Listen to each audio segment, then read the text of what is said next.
7 जुलाई 2025 की सुबह दिल्ली का सिग्नेचर ब्रिज शांत और सुनसान था, लेकिन इस शांति के पीछे एक ऐसी कहानी छिपी थी जो दिल्ली से लेकर त्रिपुरा तक के लोगों को झकझोर देगी। 19 साल की स्नेहा देवनाथ दिल्ली यूनिवर्सिटी की एक होनहार छात्रा इस ब्रिज पर आखिरी बार देखी गई थी। फिर 6 दिन बाद यमुना नदी में गीता कॉलोनी फ्लाईओवर के नीचे उसका शव मिला। आखिर स्नेहा के साथ क्या हुआ? क्या ये आत्महत्या थी या इसके पीछे कोई और राज है? आइए इस क्राइम थ्रिलर को करीब से देखते हैं। नमस्कार, मेरा नाम उत्कर्ष प्रताप सिंह है और आप देख रहे हैं टीवी 9 भारतवर्ष। स्नेहा देवनाथ त्रिपुरा के साबरूम की रहने वाली दिल्ली के पर्यावरण कॉम्प्लेक्स में रहती थी। वो दिल्ली यूनिवर्सिटी के आत्माराम सनातन धर्म कॉलेज में बीए मैथमेटिक्स की पढ़ाई कर रही थी। परिवार के मुताबिक स्नेहा महत्वाकांक्षी लड़की थी जिसके सपने बड़े थे, लेकिन 7 जुलाई की सुबह 5:56 पर जब उसने अपनी मां से आखिरी बार बात की, किसी को नहीं पता था कि ये उसका आखिरी कॉल होगा।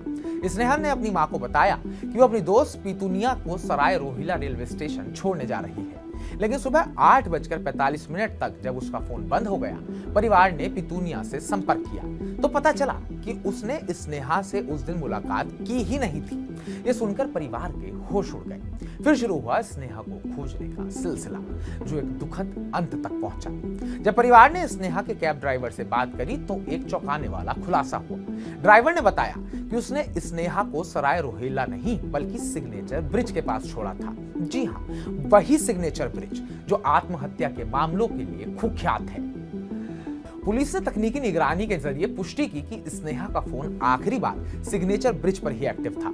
कुछ चश्मदीदों ने बताया कि उन्होंने उस सुबह एक लड़की को ब्रिज पर अकेले खड़े देखा जो बाद में गायब हो गई।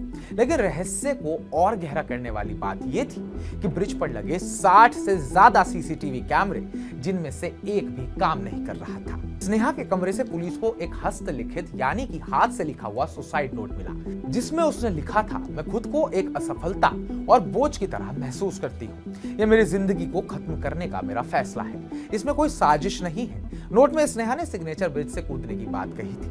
पुलिस के मुताबिक स्नेहा ने अपने दोस्तों को सुबह कुछ मैसेज और ईमेल भी भेजे थे, जिनसे पता चला कि वो कई महीनों से भावनात्मक तनाव में थी।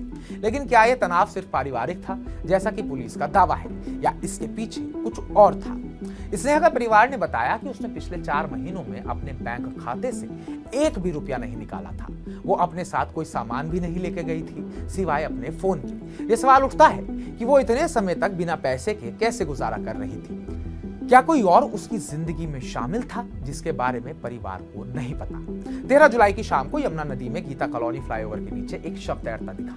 दिल्ली पुलिस और नेशनल डिजास्टर रिस्पांस फोर्स की संयुक्त टीम ने शव को निकाला और परिवार ने उसकी पहचान स्नेहा के रूप में की। शव को पोस्टमार्टम के लिए भेजा गया ताकि मौत का सही कारण पता चल सके। उनकी बड़ी बहन विपाशा देवनाथ ने कहा, सिग्नेचर ब्रिज जैसे हाई रिस्क इलाके में भी एक भी सीसीटीवी कैमरा काम नहीं कर रहा था।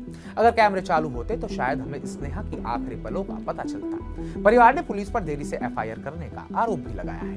क्या यह सिर्फ एक दुखद आत्महत्या थी या इसके पीछे कुछ और राज छिपा है? पुलिस की जांच अभी जारी है, लेकिन स्नेहा का परिवार और दोस्त इस सवाल का जवाब ढूंढ रहे हैं कि आखिर वो क्या था जो स्नेहा को सिग्नेचर ब्रिज तक ले गया। क्या आपको लगता है कि स्नेहा की कहानी में कुछ और राज छिपा है या एक ऐसी त्रासदी है जिसे रोका जा सकता था? कमेंट बॉक्स में कमेंट कर हमें जरूर बताइएगा। बाकी ताजा अपडेट्स पाने के लिए टीवी 9 भारतवर्ष को सब्सक्राइब कीजिएगा।